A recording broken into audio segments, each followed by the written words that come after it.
Hello, welcome to McDaniel Farms, and we are in episode 21. You don't need an app to be still.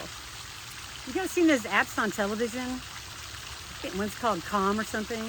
You can download them on your phone and it gives you 30 seconds of quiet or whatever. You don't really need an app to be still, but it is important to be still for several reasons. In Psalms 46:10, be still and know that I am God. Psalms 37:7, be still before the Lord and wait patiently for him.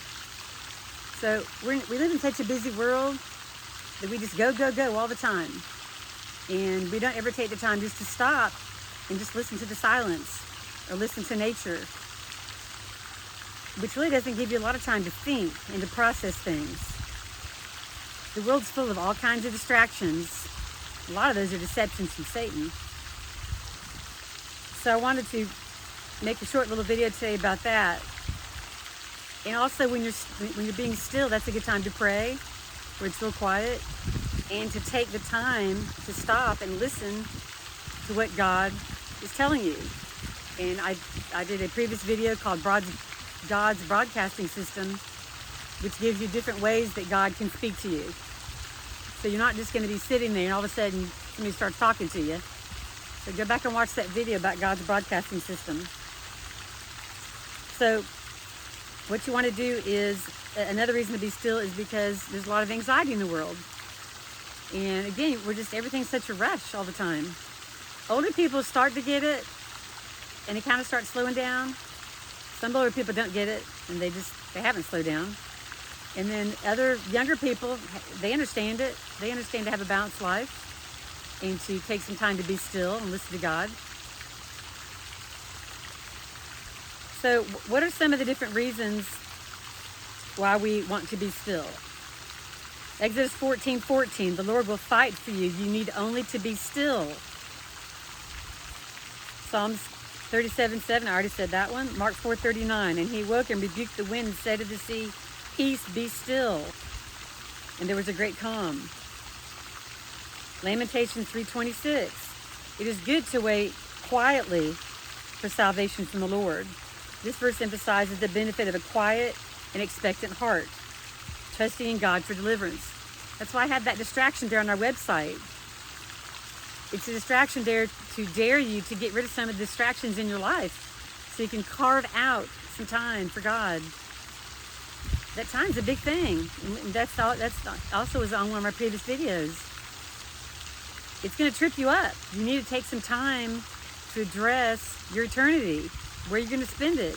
How you're going to get there. Who you're going to be with.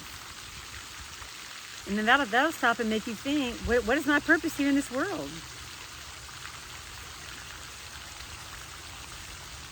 So,